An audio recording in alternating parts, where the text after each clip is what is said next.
Did you know that honey never spoils? Archaeologists have found pots of honey in ancient Egyptian tombs that are over 3,000 years old and still perfectly edible. Speaking of sweet things, octopuses have 3 hearts, 2 pump blood to the gills, while the third pumps it to the rest of the body. And here's a quirky one: wombat poop is cube-shaped. This unique shape prevents it from rolling away, marking their territory effectively.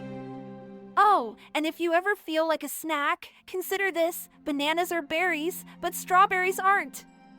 Nature sure has a funny way of keeping us on our toes.